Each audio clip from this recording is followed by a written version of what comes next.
Shalimar Jewelry inaugural offer. Flat 9% VA on gold ornaments, 12,500 off on purchase of 1 kg silver. I don't ever slow up, no I don't take shit. I got no love for the fakeness. If you wanna play tough and wanna hate this, I'll always show up.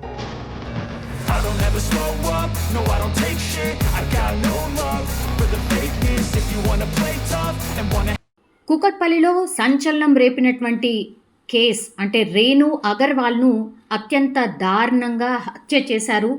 ఇంట్లో పని వాళ్ళే హత్య చేశారు అనే వార్త మనం విన్నాం. 3 రోజులు అవుతోంది.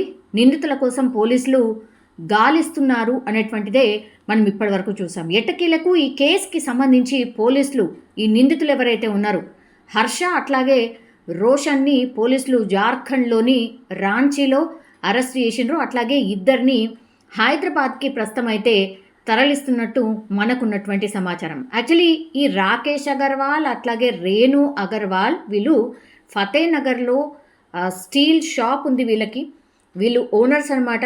అట్లాగే వీళ్ళకు కొడుకు అట్లాగే కూతురు కూడా ఉంది. కూతురు వాళ్ళ దగ్గర ఉండదు, ఆమె వేరే రాష్ట్రాల్లో చదువుకుంటుంది. కొడుకు మాత్రం శుభం, ఆయన పేరు వచ్చేసి ఇక్కడే అంటే వీళ్ళతో పాటే ఉంటున్నాడు.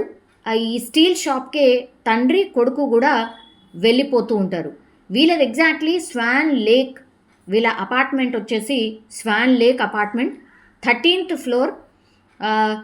రోషన్ ఎవరైతే ఈ పని అతను ఉన్నాడో, ఫస్ట్ ఈ రోషన్ అనే వ్యక్తి ఎవరైతే ఉన్నాడో అతను 9 సంవత్సరాలుగా ఇక్కడే పనిచేస్తున్నాడు కాబట్టి నమ్మకం కుదిరింది. వీళ్ళందరూ కూడా ఒక ఏజెన్సీ ద్వారా ఇక్కడికి వచ్చి ఎస్పెషల్లీ ఈ అగర్వాల్ ఎవరైతే ఉంటారో ఈ అగర్వాల్స్ అందరూ కూడా కోల్కతాకు సంబంధించిన శంకర్ ఏజెన్సీ అని ఒక ఏజెన్సీ ద్వారానే ఇట్లా ఇంట్లో పని కోసం కావచ్చు, డ్రైవర్స్గా కావచ్చు, లేదంటే మేడ్స్గా కావచ్చు, వంట మనుషులుగా కావచ్చు, ఇట్లా వీళ్ళందరికీ కూడా ఈ పని వాళ్ళని సమకూరుస్తూ ఉంటాడు. సో ఏజెన్సీ ద్వారానే వీళ్ళిద్దరు కూడా రిక్రూట్ అయినరు. అంటే రోషన్ ఫస్ట్ ఇక్కడ 9 సంవత్సరాలు ఉన్నాడు కాబట్టి చాలా నమ్మకస్తుడు కాబట్టి, అది కూడా ఇప్పుడు రేణు అగర్వాల్ అట్లాగే రాకేష్ అగర్వాల్ ఫ్యామిలీ ఎవరైతే ఉన్నారో వాళ్ళ రిలేటివ్స్ ఇంట్లోనే ఇప్పుడు ఈ రోషన్ అనే వ్యక్తి పనిచేస్తూ ఉంటాడు. ఈ రోషన్ ద్వారానే హర్ష అనే వ్యక్తిని కేవలం 11 రోజుల క్రితమే ఇక్కడికి పిలిపించుకున్న తర్వాత ఈ హత్యకు స్కెచ్ వేసినట్టుగా పూర్తిగా పోలీసులు అయితే ప్రాథమిక నిర్ధారణకైతే వచ్చింది.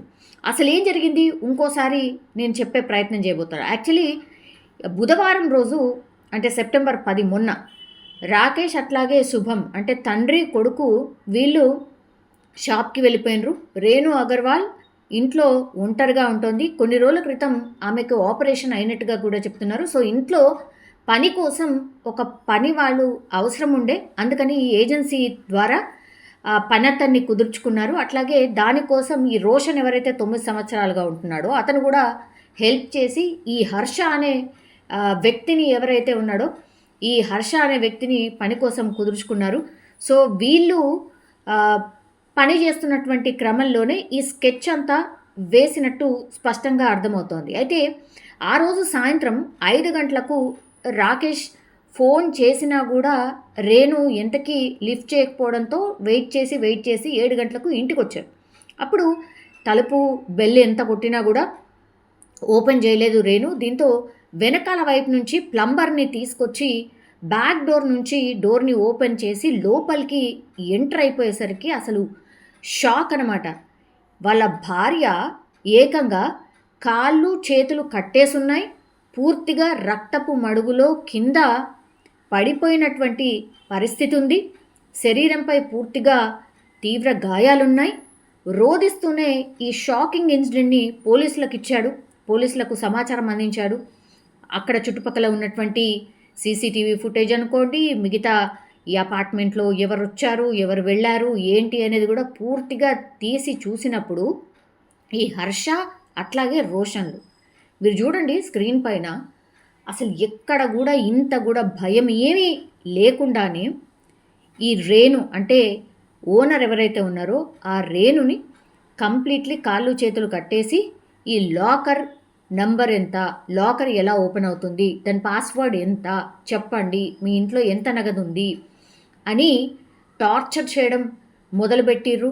ఆ తర్వాత అరిస్తే చంపేస్తామని బెదిరించిండ్రు, కాళ్ళు చేతులు కట్టేసిండ్రు, ఇంట్లోనే కూరగాయలు కోసే చాకు, అట్లాగే ఇంట్లో ఉన్నటువంటి కత్తెర, దెన్ వాళ్ళ ఇంట్లోనే కుక్కర్తోని ఆమె తల మీద కొట్టడం, అట్లాగే పొడవడం, ఇవంతా చేసిన తర్వాత ఆమె చెప్పడానికి ఎంతకీ నిరాకరించడంతో వాళ్ళే ఈ లాకర్నంతా ఓపెన్ చేసేసి లాకర్లో ఉన్న కొంత నగదు, అట్లాగే ఆమె రేణు ఒంటి మీద ఉన్నటువంటి బంగారం కావచ్చు, తర్వాత లాకర్లో దాచుకున్నటువంటి కొద్దిపాటి బంగారాన్ని పూర్తిగా వాళ్ళ ఇంట్లోనే, అంటే రోషన్ వాళ్ళ ఇంట్లో ఉన్నటువంటి బ్యాగ్లోనే సర్దుకొని, అట్లాగే ఆమెను చంపిన తర్వాత వాళ్ళ బట్టలన్నిటి మీద రక్తపు మరకలు ఉంటాయి కాబట్టి వాటన్నిటినీ తీసేసి వాళ్ళ ఇంట్లోనే స్నానం చేసి బట్టలు మార్చుకొని బ్యాగులు తీసుకొని దర్జాగా ఈ రేణు వాడేటటువంటి బండి ఏదైతే ఉంటుందో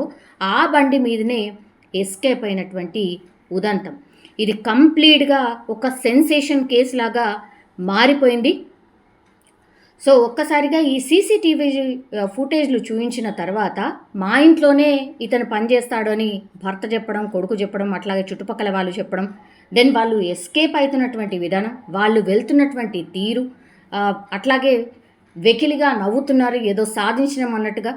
వీళ్ళంతా కూడా బతకడానికి వచ్చినటువంటి వాళ్ళు, ఇక్కడ ఉంటూ పని చేసుకొని అక్కడ ఉండే వాళ్ళకంటే జార్ఖండ్, ఇట్లా ఉత్తరాఖండ్, బీహార్ ఈ చోట్ల ఉన్నటువంటి వాళ్ళ ఫ్యామిలీకి పూర్తిగా నగదును పంపిస్తూ ఉంటారు. బతకడానికని వచ్చి ఇక్కడ ఇట్లా మంచి హైఫై ఇళ్ళల్లో పనికి చేరి ఆ తర్వాత ఇట్లాంటి ఇన్సిడెంట్స్కి పాల్పడుతున్న ఉదంతాలు చాలానే నమోదయ్యాయి. మొన్న కూడా కాచిగూడలో ఉన్నటువంటి ఒక జ్యువెలరీ షాప్ ఓనర్ ఇంట్లో కూడా ఇట్లనే నమ్మకస్తుగా ఉండి వాళ్ళ ఇంట్లోనే కింద రూమ్ ఇచ్చి పెట్టి చేస్తే ఇద్దరు లేడీస్ని పనికి కుదుర్చుకుంటే లాస్ట్కి వస్తే వాళ్ళ అమ్మనే కొట్టి చేసి బంగారాన్ని ఎత్తుకెళ్లారు. అది కూడా 1-2 కేజీలు బంగారం ఎత్తుకెళ్లారు అని ఒక 3-4 months వచ్చినటువంటి వార్త.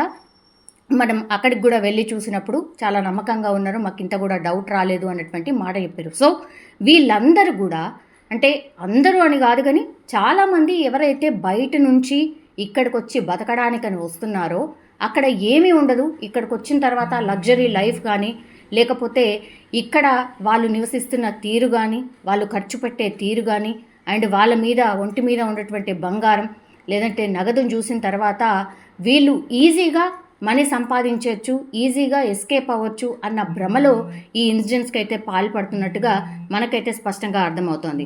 సో ఇందులో కూడా అదే జరిగినట్టు చెప్తున్నారు. ఈ నిందితులు ఎవరైతే ఉన్నారో వాళ్ళు ఇదంతా చేసిన తర్వాత క్యాబ్లో విశాఖ మీదుగా ఈ రాంచీకి పరారైనట్టుగా పోలీసులు గుర్తించారు. సో వారిని ఎక్కించుకున్నటువంటి ఈ క్యాబ్ డ్రైవర్ ఎవరైతే ఉంటారో ఆయన సోషల్ మీడియాలో యాక్టివ్ ఉండడం, ఇన్స్టాలో వాళ్ళ ఫోటోల్ని చూశాడు కాబట్టి వాళ్ళని గుర్తించిండు. వెంటనే అతను ఈ క్యాబ్ డ్రైవర్ ఎవరైతే ఉన్నాడో అతను పోలీసులకు ఈ నిందితుల ఆచూకీ చెప్పడంతో ఈ కేసుని పూర్తిగా ఛేదించినట్టు అయింది. సో ఈ క్యాబ్ డ్రైవర్ ఎవరైతే ఉన్నారో ఈ నిందితుల్ని గుర్తించడం ఈ కేసులో బ్రేక్ త్రూ అనుకోవచ్చు. దీంతో నిందితుల్ని రాంచీలో అరెస్ట్ చేసి ఇప్పుడు ప్రస్తుతం హైదరాబాద్కి అయితే తరలిస్తున్నారు. ఒక్కటి ఇక్కడ మనం గుర్తుంచుకోవాల్సింది ఏంటి అని అంటే, ఖచ్చితంగా ఎవరినైనా బయట వాళ్ళను ఈ బీహార్, ఉత్తరప్రదేశ్, ఉత్తరాఖండ్ లేదంటే ఈ బతకడానికి వచ్చినటువంటి జార్ఖండ్ ఇట్లాంటి ప్లేసెస్ నుంచి ఎవరైతే వస్తారో అసలు వాళ్ళు అక్కడ ఏంటి, వాళ్ళు అక్కడ ఏం పనులు చేశారు, అసలు నేర చరిత్ర ఉందా లేదా, ఏజెన్సీ వాళ్ళు నిజంగా నమ్మకస్తుల్ని పంపిస్తున్నారా లేదా, తక్కువకు వస్తున్నారని ఇంట్లో అన్ని పనులు చేయించుకోవచ్చని ఆశపడితే మాత్రం వీళ్ళు పూర్తిగా ప్రాణాలే తీసి వెళ్ళిపోతున్నారు అని అంటే అర్థం చేసుకోవాల్సిందే. సో పోలీసులు కూడా అదే చెప్తున్నారు, మీరు ఎవరినైనా పనిలో కుదుర్చుకున్నప్పుడు ఇవన్నీ గమనించండి. తక్కువకు వస్తున్నారు కదా ఏముందిలే అని పెట్టుకుంటే మాత్రం ఇప్పుడు నేర పూరితంగా ఆర్ నేరాలకు పాల్పడుతూ ఈజీగా మనీ దోచేయచ్చు అన్న దాంట్లోని ఇట్లా హత్య చేయడానికి కూడా వెనకాడట్లేదు. అప్రమత్తంగా ఉండండి. అట్లాగే చాలామంది ఇప్పటికీ కూడా ఇట్లా చాలామంది ఈ జార్ఖండ్ ఇట్లాంటి ప్లేసెస్ నుంచి వచ్చి పనిలో పెట్టుకున్న వాళ్ళు ఇప్పటికీ చాలామంది ఉన్నారు. చాలా అంటే చాలామంది ఇక్కడ అట్లాంటి పనులు చేస్తున్న వాళ్ళే ఉన్నారు, ఇంట్లో కూడా పనులు కుదుర్చుకున్న వాళ్ళు ఉన్నారు. ఒక్కసారి క్రాస్ చెక్ చేసుకోండి, దాని తర్వాత వాళ్ళ బ్యాక్గ్రౌండ్ ఏంటో చూడండి. ఈ ఏజెన్సీస్ ఎవరైతే మీకు మనుషుల్ని పంపించారో వాళ్ళతోని మళ్ళీ మాట్లాడండి, క్రాస్ చెక్ చేసుకోండి. ఒకవేళ ఇట్లాంటి పరిస్థితులు ఎదురైతే ఏం చేయాలి అనేది కూడా మీరు అప్రమత్తంగా ఉండాల్సిన అవసరం అయితే ఈ కేసు ద్వారా మనకైతే అర్థమవుతుంది. ఎట్టకేలకి కుకట్పల్లిలో 3 రోజుల క్రితం జరిగినటువంటి ఈ రేణు హత్య కేసునైతే పోలీసులు ఛేదించారు. వాళ్ళని ఇక్కడికి తీసుకొచ్చిన తర్వాత సీన్ రీకన్స్ట్రక్షన్ చేసిన తర్వాత అసలు ఏం జరిగింది, ఏంటి, ఈ ఇన్సిడెంట్ ఎట్లా పాల్పడ్డారు, అసలు దేనికోసం చేశారు, ఈ విచారణ తర్వాత పోలీసులు మీడియా ముందు నిందితుల్ని ప్రవేశపెట్టే అవకాశం ఉంది. వీళ్ళు ఇద్దరు కాకుండా ఇంకా వీళ్ళిద్దరికి కూడా 4 సహకరించినట్టుగా కూడా చెప్తున్నారు. కాబట్టి మరి వాళ్ళెవరు, వాళ్ళెక్కడున్నారు, ఇదంతా కూడా కేసుని ఛేదించిన తర్వాత పోలీసులు ప్రెస్ మీట్ పెట్టి అసలు ఇన్సిడెంట్లో ఏం జరిగింది ఏంటి అనేది చెప్పే అవకాశం అయితే కనిపిస్తోంది. For more videos, subscribe to iDream. Please like, share and subscribe to the channel. Congratulations, iDream. Subscribe to iDream. Subscribe to iDream. So subscribe to iDream Media. iDream team andarki huge congratulations. Please subscribe iDream Media. Please subscribe to iDream. Subscribe iDream. Please subscribe to iDream. iDream అంటే నా కళల ఛానల్ను subscribe చేసుకున్న నోరు తిరుగుతలేదు, మీరైతే గంట గుర్తు కొట్టండి. For more such videos, please subscribe to iDream. Subscribe to iDream. Please subscribe to iDream. Please subscribe iDream Media. Please do subscribe to iDream. Please subscribe to iDream Media. For best entertainment and information, please subscribe iDream.